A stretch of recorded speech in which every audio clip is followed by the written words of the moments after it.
ನನ್ನ ಪ್ರಕಾರ RCB ಧನಸ್ಸು ರಾಶಿ.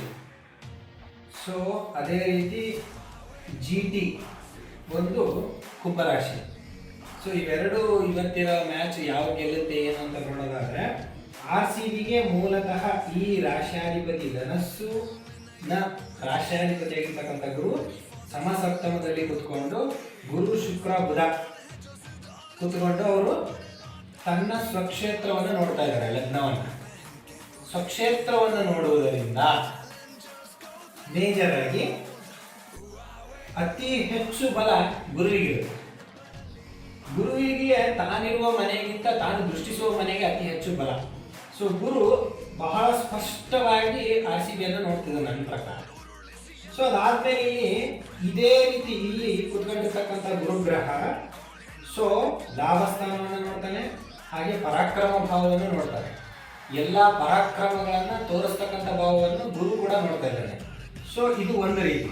ಮತ್ತೆ ನೆಕ್ಸ್ಟ್ ಕುತ್ಕೊಂಡಿರ್ತಕ್ಕಂಥ ಕುಜ ಕೂಡ ಲಾಭವನ್ನು ನೋಡ್ತಾನೆ, ವ್ಯಯವನ್ನು ನೋಡ್ತಾನೆ. ವ್ಯಯವನ್ನು ನೋಡಿದ್ರು ಕೂಡ ಅವನು ತನ್ನ ಸ್ವಂತ ಮನೆಗೆ ಏನು ಮಾಡಲ್ಲ.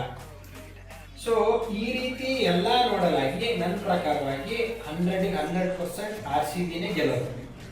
ಸೊ ಅದು ಏನೇನು ಯಾವ ಥರ ಆಗ್ಬೋದು ಅಂತ ನನಗೆ ಅಷ್ಟು ಕ್ರಿಕೆಟ್ ಗೊತ್ತಿಲ್ಲ. ಬಟ್ ಆದರೂ ನಾನು ಹೇಳೋದೇನೆಂದರೆ, ಸ್ವಲ್ಪ 200 ಮೇಲೆ ಸ್ಕೋರ್ ಮಾಡೋದು ಕಷ್ಟ ಆಗುತ್ತೆ. ಆಮೇಲೆ ಸ್ಪಿನ್ನರ್ಸ್ಗಳಿಗೆ ಕೊನೆ ದಿನ ಅಂತ ಹೇಳ್ಬೋದು. ಸ್ಪಿನ್ನರ್ಸ್ಗಳಿಗೆ ಅಷ್ಟು ಶೈನ್ ಆಗಲಿಕ್ಕಾಗಲ್ಲ. ಸೊ ನನ್ನ ಪ್ರಕಾರ ಇದಿಷ್ಟು ನನ್ನ ಪ್ರೆಡಿಕ್ಷನ್. 100% RCBನೇ ಗೆಲ್ಲೋದು ನನ್ನ ಪ್ರಕಾರ. ಎಸ್.